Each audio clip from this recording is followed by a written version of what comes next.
बाबा आपकी कृपा है।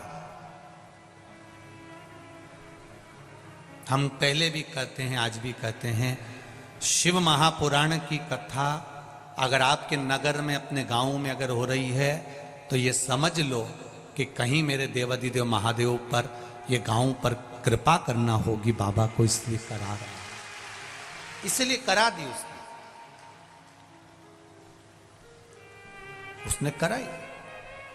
कहीं कृपा करना होगी उसको, कहीं दया करना होगी,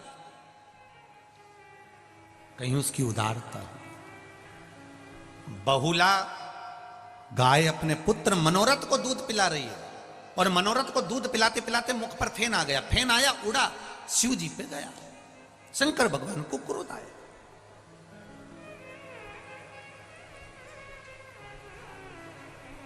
शिव जी को क्रोध आया तो शंकर भगवान ने मनोरथ को मारने के लिए त्रिशूल उठाया। इतने में बहुला गाय को लगा कि मेरा बेटा मर जाएगा, मेरा बेटा मर जाएगा। गौ माता जैसी दुनिया में कोई मां नहीं। भगवान ने उसके स्तन में दूध दिया है तो उसके बच्चों के लिए दिया है कि तेरे जो बच्चे होंगे, बछड़ा बछड़ी होंगे, ये दूध तेरे बच्चे के लिए दिया है। पर गौ माता के बछड़े को तो केवल मुंह लगाया जाता है, खींच कर उसके पास में बांध दिया जाता है और पूरा दूध उस बछड़े के सामने निचोड़ निचोड़ के निकाल लिया जाता है। तो भी गौ माता कभी नहीं कहती कि मेरा दूध मेरे बछड़े के लिए है और तुम पी रहे हो, कभी नहीं कहती। फिर गाय क्या करती है? जब ग्वाला पूरा दूध दोह लेता है तो गाय उसमें से थोड़ा सा दूध अपने बछड़े के लिए अपने थन में बचा लेती है।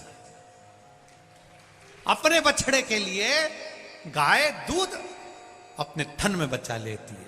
ग्वाला इतना चतुर होता है, बछड़े को वापिस छोड़ देता है। बछड़े को वापिस छोड़ा, फिर उसने मुंह लगाया, गाय ने फिर दूध नीचे करा, इतने में बछड़ा फिर हटाया, ग्वाले ने फिर दूध निचोड़ लिया, फिर निचोड़। कितना देती है गौ माता, कितना।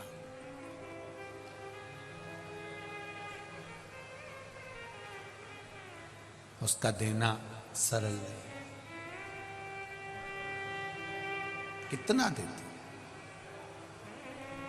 उसके बाद भी हम उसको देते क्या है? क्या प्रदान करते हम उसको? एक बार रोटी देंगे, दूसरी बार आ जाएगी तो डंडा देंगे। हम क्या देते हैं उसको? कुछ नहीं। जो सुख देना है वो हम दे नहीं पाते। शिव कथा कह रही है, बहुला ने देखा मेरे बेटे को मार रहा है। शंकर भगवान को तेज श्वास लिया और श्वास लेकर बहुला गाय अपने शिव जी को निगल गई, अपने पेट में रख ली।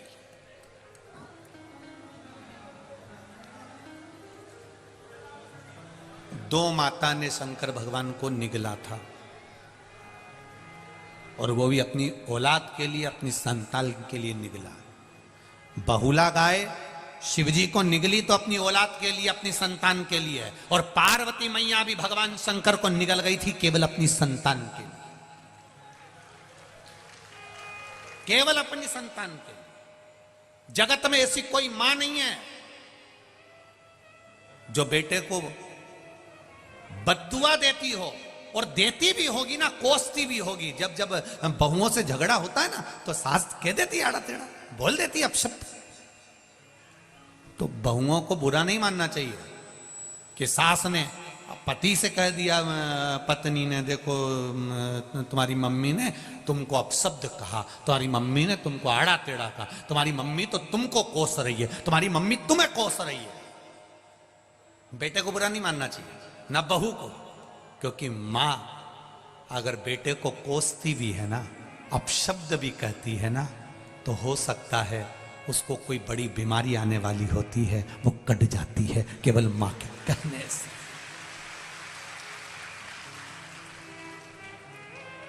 क्या यशोदा मैया लाला को प्रेम नहीं करती थी? जो छड़ी लेकर बन होता था तो क्या लाला को क्यों नहीं देती थी? अपाच्य हो जाएगा, छड़ी लेकर भागी, इसको तकलीफ हो जाएगी, क्यों गलत काम करता है? छड़ी लेकर भाग रही, इसको बांध देती है। क्या यशोदा जी के हृदय में कृष्ण के प्रति प्रेम नहीं था? अपार प्रेम था, अपार। पर बच्चों का अहित नहीं चाहती थी। मेरा भी मेरी मां से निवेदन है, अपने बच्चे को खूब प्रेम करो, दिल से प्रेम करो। दुनिया के सारे तारे तोड़कर तुम अपनी औलाद को दे दो, मना नहीं है। पर एक निवेदन है, अपने बच्चों को तारों के साथ में संस्कार जरूर दे दो। देव तोड़ करता है और उसके साथ में संस्कार दीजिए। अपने बच्चों को ज्ञान दीजिए, संस्कार दीजिए। उत्तम ज्ञान देने का प्रयास कीजिए कि मेरा बच्चा भी रोज मंदिर जाए। छोटे छोटे बच्चे स्कूल जाने से पहले उनके हाथ में लोटा पकड़ा दो, जाओ मंदिर जाओ, जल्दी आना, घर के पास में मंदिर है। और मेरा विश्वास कहता है, मैं कानपुर में ज्यादा आया नहीं हूं, पहली बार अपनी जिंदगी में पहली बार कानपुर आया हूं, जीवन में पहली बार। और मेरा विश्वास कहता है कि कानपुर में भी आप जितनी जगह से आए हो ना कथा सुनने के लिए, जहां जहां से आए हो, ये मेरा विश्वास कहता है, मुझे तो मालूम नहीं पर मेरा विश्वास कहता है कि जहां आप रहते होगे, आपके घर से कुछ कुछ दूरी पर, 50-500 मीटर की दूरी पर, या 1 किलोमीटर या 200 मीटर या 100 मीटर या 4 घर छोड़ के या 8 घर छोड़ के, आगे पीछे दाएं बाएं में कहीं ना कहीं शंकर का मंदिर तो जरूर होगा। ये मेरा दिल का, ये मेरा हृदय कहता है, शिव मंदिर जरूर होगा। कहो बच्चों से, जा बेटा 1 लोटा पानी लेकर जा, जाओ जल लेकर। कल वहां दर्शन करने गए थे आनंदेश्वर, बहुत अच्छा लगा। वहां देखकर शिव जी की आराधना में नवयुवक बेटे, नवयुवक बेटियां, नवयुवक लड़के, नवयुवक बेटियां, सब हाथ में लोटा ले लेकर, कोई अपने घर के लिए वापिस जा रही थी, कोई शिव मंदिर जा रही थी। देखकर इतनी प्रसन्नता हुई कि लोग अपने घर से लोटा लेकर आए हैं और जल चढ़ाकर जा रहे हैं। इसकी प्रसन्नता है। नमन करता हूं मैं की पीठों को और यहाँ के रहने वाले एक छोटे से छोटे झाड़ू लगाने वाले तक को मैं प्रणाम करता हूं। बड़ी प्रबलता है आपकी, बड़ी प्रबलता। ये अविरल भक्ति है।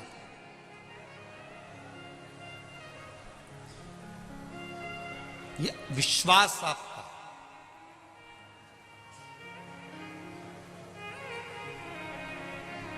मर्यादा आपकी, आपका भरोसा, आपकी दृढ़ता शिव के प्रति है। मां कभी बुरा नहीं चाहती, मां कभी बुरा नहीं बोलती, और बोलती है तो समझ लेना कि कहीं बच्चों का हित होना होगा। कोस रही है ना, कोसने दो। मेरा बहुओं से भी निवेदन रहता है, जरा जरा सी बात में झगड़ा कर कर मायके मत जाओ, बिल्कुल मत जाओ। और ना तुम्हारे घर में झगड़ा हो रहा है तो मायके वालों को भी मत बताओ, और ना उनको उसमें बुलाओ। हो गया ना, निपटेंगे। कई लोग थोड़ा सा झगड़ा हुआ अदालत पहुंच जाते हैं, तलाक की नौबत आ जाती है, तलाक की बात होने लगती है। मेरा निवेदन है, आप जितने भी लोग बैठे हैं, लड़की की शादी के लिए ना जाने कितने लड़के देखे होंगे, और लड़के की शादी के लिए ना जाने कितनी लड़की देखी होगी। कितने लड़के तुम्हारे विवाह के लिए ना जाने कितने संबंध आए, और कितने संबंध देखे, तब जाकर तुम्हारी किस्मत में ये लिखे थे जिनसे तुम्हारा विवाह हुआ है। और कितनी लड़की देखी, तब जाकर तुम्हारी किस्मत में ये जगदम्बा लिखी थी। कितनी देखी। अब सोचो, ललाट पर अगर तुम्हारी किस्मत में ये लिखा है और तुम्हारी किस्मत में ये लिखी है, तो तुम झगड़ा कर कर तलाक ले भी लोगे ना, और दूसरी शादी कर भी लोगे, तो ये पक्का है, ये जैसा मिला है इससे दुगना भेरू मिलने वाला है, पक्का है। और भारी। इसलिए थोड़ा सा राजीनामा करना सीखो, थोड़ा सा आपस में समझौता करना सीखो। थोड़ा आपस में स्नेह करो, झगड़ो करो, थोड़ा प्रेम रखिए, थोड़ा स्नेह। लिखन वाले ने अगर दुख लिखा है तो वो दुख तो मिलेगा, चाहे तुम कुछ भी करो। बस उस दुख का एक समय होता है, वो दुख मिटने का भी एक समय होता है। ये यहां पर ये आगे जाते हो ना, ये यहां से निकले और आप लोग इधर मंदिर के लिए जाते हो, ये चौराया पड़ता है ना, इसके नीचे क्या बोलते हैं, वो ब्रिज बन रहा है मेट्रो का, वहां पर आगे जाके लाल बत्ती हरी बत्ती का चौराया है, वहां बत्ती लगी रहती है, लाल बत्ती हरी बत्ती। हमारी भी गाड़ी रुकी थी,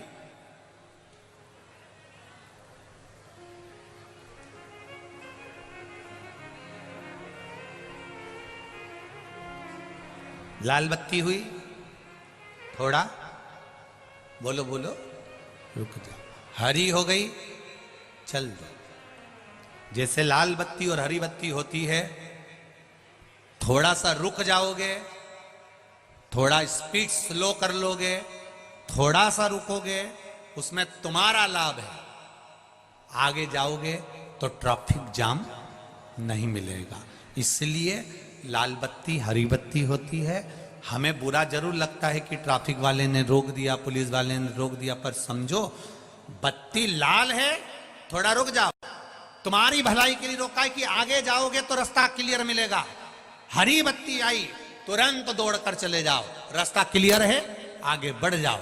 उसी तरह अगर जीवन में थोड़ा दुख आए, थोड़ा तकलीफ आए, थोड़ा कष्ट आए, घर में क्लेश आए, थोड़ा क्लेश आए, थोड़ा ना थोड़ा बीमारी आए, थोड़ा सा सब्र करना, भगवान के चरणों में बैठना, लोटा भर जल चढ़ाना, 2-3 महीना उससे भजन करना, दिल से कहना लाल बत्ती एक ना एक दिन हरी हो जाएगी और रास्ता क्लियर हो जाएगा। रास्ता क्लियर।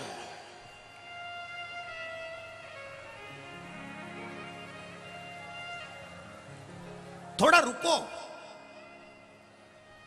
पर आज के जमाने में तो लोगों को तुरंत निर्णय चाहिए, तुरंत। बस मैंने जल चढ़ाया और मेरा रिजल्ट आना चाहिए, मैंने बेलपत्री चढ़ाई, मेरा काम होना चाहिए। अरे भाई, कहीं जाते हो तो पहले तैयार होते हो, कथा में आते हो तो पहले तैयार होते हो। उसी तरह भजन भी पहले से करो। अगर तुम्हें लग रहा है कि तुम्हारी एग्जाम आ रही है, कंपटीशन एग्जाम आ रही है, तुम्हारा ये इंटरव्यू आने वाला है, तो 2 महीने पहले, 4 महीने पहले, 6 महीने पहले, 8 महीने पहले सियोर वाला महाराज तो चिल्ला चिल्ला के कहता, रोज टीवी पर कहता कि भजन करो, कथा सुनो, स्मरण करो। कथा सुनने का भी समय नहीं मिले तो 1 लोटा जल चढ़ाओ। मत सुनो कथा भी, 1 लोटा जल तो चढ़ाओ। थोड़ा तैयारी पहले से करो। जैसे एग्जाम देने की तैयारी पहले से करते हो, इंटरव्यू देने की तैयारी पहले से करते हो, उसी तरह भगवान के मंदिर जाने पर भी तुम्हें 1 लोटा पहले से जल चढ़ाते हुए, बेलपत्र चढ़ाते हुए चलोगे, निश्चित है वो हरी बत्ती कर ही देगा और तुझे पार लगा ही देगा, ये निश्चित है।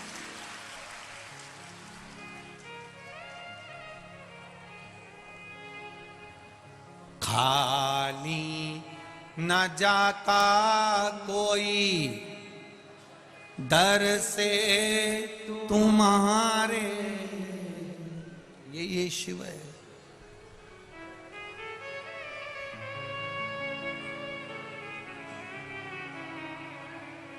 भगवान विष्णु के मंदिर में जाइए, लक्ष्मी जी बैठी हैं साथ में, नारायण भगवान सो रहे हैं, लक्ष्मी जी क्या कर रही हैं? बोलो बोलो, जम के बोलो। चरण दबा रहे हैं।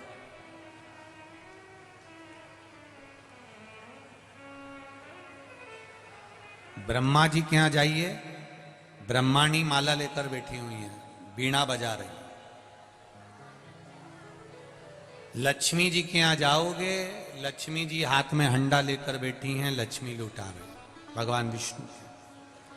पर शंकर भगवान के यहां जाओगे तो माता पार्वती एकदम फ्री बैठी है, हाथ जोड़ के एकदम। इनके हाथ में ना बीणा है, ना कोई हंडा है, ना कोई घड़ा है। लक्ष्मी जी को देखकर, ब्रह्माणी को देखकर माता पार्वती जी ने भी शिव जी से पूछा था, मैं क्या पकड़ के बैठूं, मेरे को बताओ आप, ये मैं बीड़ा लूं कि हंडा लूं कि गगरा लूं कि कुछ लूं। गंगा जी को देखो तो हाथ में जल मिलता है, नर्मदा जी को तो देखो हाथ में जल मिलता है। जितनी माताओं का दर्शन करोगे किसी की न किसी के हाथ में कुछ ना कुछ मिलता है, पर पार्वती जी का हाथ तो यूं बैठी है हाथ जोड़ के। शिव जी से पूछा मैं क्या करूं, शंकर भगवान कहने लगे पार्वती सुन, नारायण भगवान के यहां अगर कोई आएगा, लक्ष्मी जी लक्ष्मी लुटाने में लगी हैं या चरण दबाने में लगी हैं, वो व्यस्त है। भगवान उठ उठ के बहुत जल्दी आए जाए, वो भी श्रेष्ठता नहीं। ब्रह्मा जी की ब्रह्माणी भी सेवा में लगी है। भगवान शिव ने पार्वती से कहा मैं नेत्र बंद करके बैठ जाता हूं पार्वती, मैं तो तप में डूबा रहता हूं, मान लो अगर कोई मेरे दरवाजे पर आया, तू तो बैठी है ना, तेरे तो आंख बंद नहीं है। कभी भी शंकर जी के मंदिर में जाकर देखना, पार्वती के नेत्र बंद नहीं मिलेंगे। पार्वती आंख खोलकर हाथ जोड़ के बैठी है। करें दर्शन सबने, कभी भी आंख बंद करके पार्वती शिव जी के मंदिर में नहीं बैठी है, आंख खोल के बैठी है। शिव जी का नेत्र भले बंद है, गणेश जी भी बैठे हैं तो आंख खोलकर, कार्तिकेय बैठे हैं आंख खोलकर, शंकर के मंदिर में, भोलेनाथ जी के मंदिर में जितने भी देवता मिलेंगे सब आंख खोलकर बैठे हैं, केवल शिव आंख बंद करके। शिव जी ने सबको कह रखा है, देखो मेरे मंदिर में कोई आए, मैं नहीं मिल पाऊं या मैं नहीं दे पाऊं तो यहां से खाली मत भेजना। कभी पार्वती तू झोली भर देना, कभी गणेश तुम भर देना, कभी कार्तिकेय तुम भर देना, कभी तुम भर देना, खाली ना जा, खाली ना जाता कोई दर से तुम्हारे, खाली न जाता कोई दर से तुम्हारे, मैं भी खड़ा हूँ नन्ही बाहें पसारे, मैं भी खड़ा हूँ नन्ही बाहें पसारे, अपने हृदय से लगा लो लगा लो, गिरा जा रहा हूँ उठा लो उठा लो, भोले अपने दर से अब तो न टालो, गिरा जा रहा हूँ उठा लो उठा लो। हे शिव, हे शंकर, शिव कथा कर रही है, बहुला मनोरथ को दूध पिला रही है। आज भी हमारे यहाँ गाय बछड़े को दूध पिलाती हुई दिखती है तो शुभ माना जाता। आज भी कितना सुंदर कहा है, यदि कोई पितृ, घर के पूर्वज,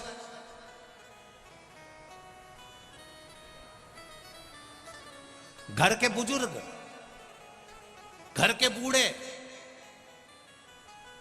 भविष्य पुराण कर रही है, अगर घर का बुजुर्ग, घर के बूढ़े, घर के पितृ जो चले गए, सपने में दिख रहा है, और कहां दिख रहा है, आप सो रहे हैं और आपके सिर के पास आपके बुजुर्ग खड़े हैं, आपके पितृ खड़े हैं, आपके घर के वृद्ध लोग खड़े हैं, ये आपको सपने में दिख रहा है, तो समझ लेना जरूर 15 से 20 दिन के अंदर मेरे यहां कोई खुशखबरी आने वाली है, निश्चित है, कोई खुशखबरी मिलने वाली है। ये हमारे यहां भविष्य पुराण कहती है। और यदि वही पितृ, वही पूर्वज, वही घर के बूढ़े, वही बुजुर्ग हमारे पांव के पास स्वप्न में नजर आ रहे हैं कि मेरे पांव के पास बैठे हैं, समझ लेना कि घर में किसी ना किसी को एक बड़ी बीमारी जरूर घेरने वाली है, कोई रोग आने वाला। और वही पितृ, वही पूर्वज, वही पितर, वही घर के बुजुर्ग, वही बुढ़े, वही बूढ़े जो मर चुके हैं, वो तुम्हारे सपने में अचानक आए और आकर तुरंत चले जाए, तो भी समझ लेना कि कोई कष्ट आने वाला था, पर वो ज्यादा समय टिकेगा नहीं, तुरंत चले जाएगा, ये निश्चित। फिर वर्णन किया भविष्य पुराण में, मान लो घर के बुजुर्ग, घर के पितर, मरे हुए व्यक्ति जो मर चुके हैं, वो सपने में आपको नजर आ रहे हैं और लगता है